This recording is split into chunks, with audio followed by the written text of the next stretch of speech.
From K2 News, this is breaking news. And that breaking news tonight, Portland police have declared an unlawful assembly right now in East Portland, a little more than 24 hours after a man was shot and killed amid clashes between two groups of demonstrators. Here's a live look at the Penumbra Kelly building on Burnside tonight. Reporters on the scene are calling it volatile. Portland police have already issued warnings tonight to the people who are gathered outside. This is just one of the major developments we're tracking tonight, and the story making headlines all across the country. What we've learned about the victim, the new call for the mayor to step down, and Governor Brown's big announcement. We do have live team coverage for you tonight, but let's get right to K2's Megan Allison, who's at that demonstration on East Burnside. Megan, what's the latest? Well, Catherine, we've witnessed a lot of movement in this area just in the last 20 minutes. You can see the group is gathered here. They are on the west side of Burnside, and police have continually asked the group to move west away from the Kelly building. There is a line of police in front of the building. You can hear they're coming over the speaker again. They've continued to announce that this is an unlawful assembly. Now, they say that that announcement came following people throwing projectiles and blocking the road. Now, we did witness some arrests happening in the last 15 minutes just in this area as officers moved into the crowd. That's when the crowd started to disperse away from the building. You can hear that some music is playing right now as well. That's something new that we've noticed tonight, that every time the officers come over the loudspeaker, they continue to blast music here from the crowd. Now, the crowd you're looking at, this is pretty much the extent of what we've seen. It's a relatively small group tonight. However, we have not noticed many people move out of the area since things began over the last hour. We are continuing to monitor things here. Like I said, there was a lot of movement as the crowd pushed this way away from the building, as officers moved into the crowd and created a line in front of the building. They said that there is the potential to use crowd control methods such as tear gas if people continue to throw projectiles. We have watched people throw water bottles, but that's about the extent of what we've seen as far as items being thrown here. We're going to continue to monitor things, but Catherine, for now, I'll toss it back to you live in the studio. All right, Megan, thank you. Meanwhile, Portland police tell us late tonight that detectives are actively looking for the suspect in last night's deadly shooting. K2's Allison Mechanic is there tonight. And Allison, you've learned a lot of brand new details about the victim tonight.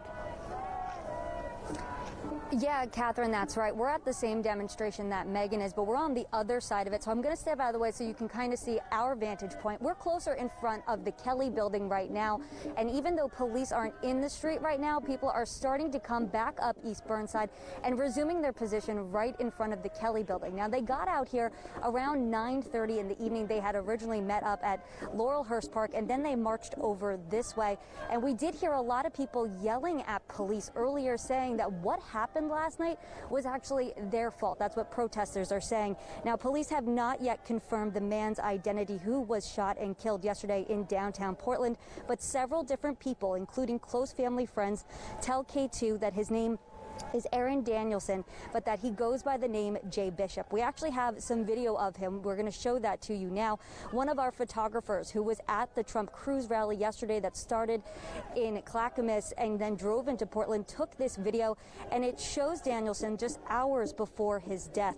Now, Joey Gibson of Patriot Prayer confirms that this is the man who was killed. A GoFundMe page was created for Danielson today, and that's already brought in close to $20,000. Now, I reached out to the person who created that page, and they tell us that the family is working with counsel right now to issue a statement. Joey Gibson did say on his Facebook page earlier today that he was a member of Patriot Prayer and did say that he had a huge heart. But we are, again, still working to learn more. Police have not confirmed the man's identity. We do want to stress that. Now, if you take another look right out here behind me, you can see that people are starting to move again a little bit closer to the Kelly building. It does not look like many people have left, even though police have declared this an unlawful assembly. And as Megan said, we're going to be continuing to monitor this through the night. Live on East Burnside, Allison Mechanic, K2 News. Allison, thank you. Portland police tell us late tonight that they are not releasing any more information about the victim or possible suspect, but they say the case is still active and they're chasing leads. Portland Police Chief Chuck Lavelle says people need to be careful about the information they see on social media. There are many who are sharing information on social media or jumping to conclusions that are not based in fact.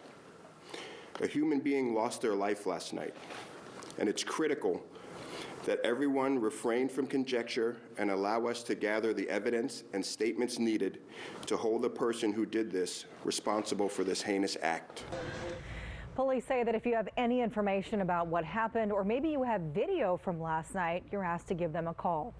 At a news conference this afternoon, our very own Megan Allison asked Mayor Wheeler why the city didn't take action over the weekend to prevent something like this. And here's what the mayor had to say.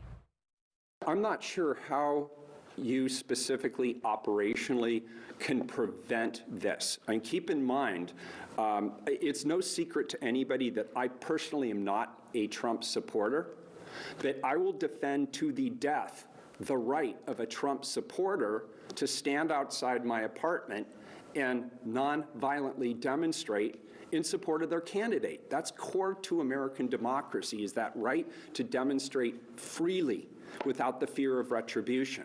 So when people say they want to come into the city in a caravan supporting their presidential candidate, we cannot tell them no. They have constitutional rights to be here, rights which I embrace and support. Shortly after that news conference, a prominent group in Portland called for Mayor Wheeler to step down.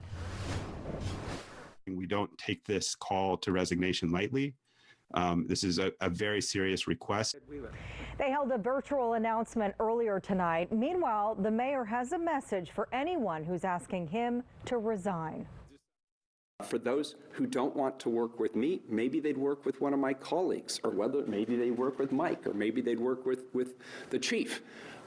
This is an all-hands-on-deck call. Mayor Wheeler says he's heard it before, the call for him to leave office. And the answer is because it's not all about me. It's about the community. It's about who we are. It's about who we want to be. And it's about taking a stand against violence. I think first and foremost. But in a virtual announcement earlier tonight, CARE Oregon, the Council of American Islamic Relations, says it's a new level of concern.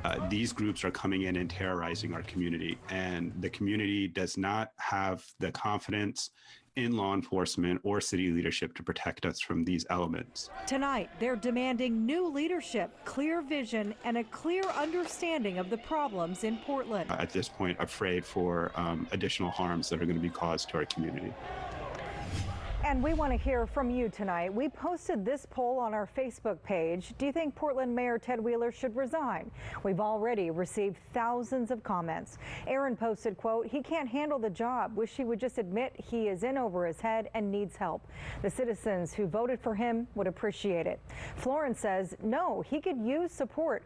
His August 17th success in diffusing violence was a perfect example of how to do it. What happened to the coalition? Reunite and give him the support he needs.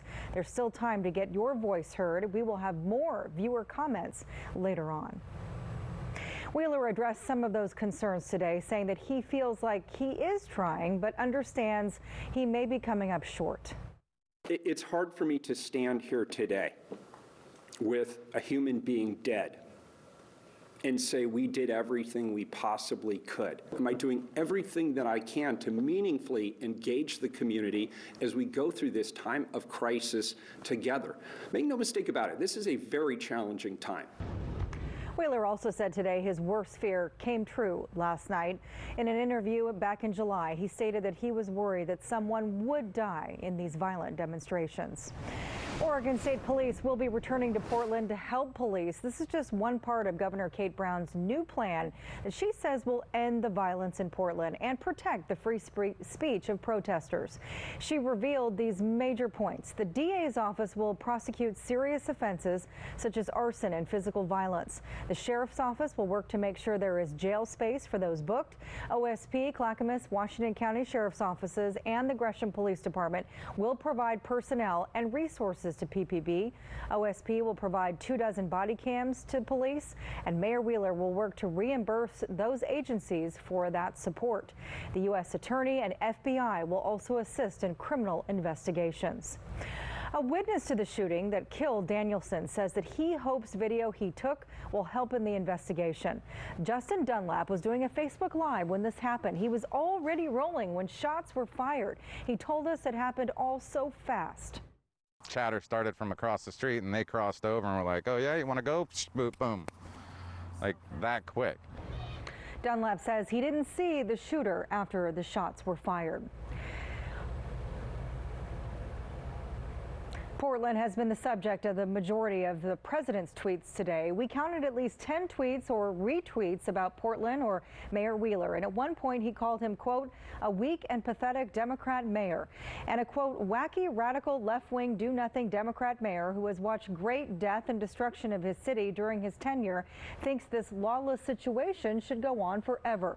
Earlier, Mayor Wheeler urged President Trump to work with him, but also put blame on Trump, saying that the example he's set over the past 4 years is partly to blame for the deadly shooting. It's you who have not found a way to say the names of black people killed by police officers, even as people in law enforcement have. And it's you who claimed that white supremacists are good people. All of these protests, of course, started after the police shooting of Jacob Blake in Kenosha, Wisconsin. He survived, but the shooting led to nationwide protests. President Trump plans to visit Kenosha later this week. And as Sinclair National correspondent Christine Frizzell reports, Kenosha and Portland could be the president's main focus on the campaign trail.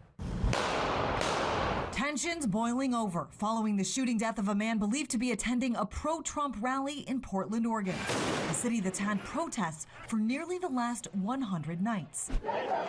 In Kenosha, Wisconsin, the family of Jacob Blake continues to call for justice after police shot and paralyzed him. Blake's father, in the nation's capital Friday, said systematic racism is on trial. We're going to have court right now. Guilty! Guilty! Show me what democracy looks like! While many demonstrations remain peaceful, President Trump is honing in on those that don't, retweeting a video from this weekend calling protesters, quote, disgraceful anarchists, and calling on Washington, D.C.'s mayor to make arrests and to clean up the city. And they're not peaceful protesters. These are people that every single night conduct violent acts, and it is in Democrat cities.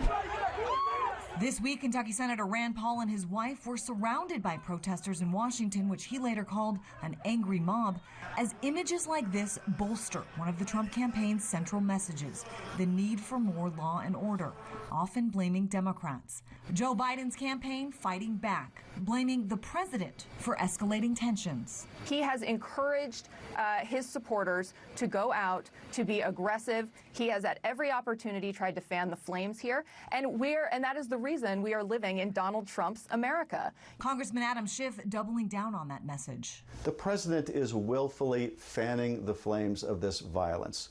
As his own advisor Kellyanne Conway said last week, they believe the violence is helpful to them.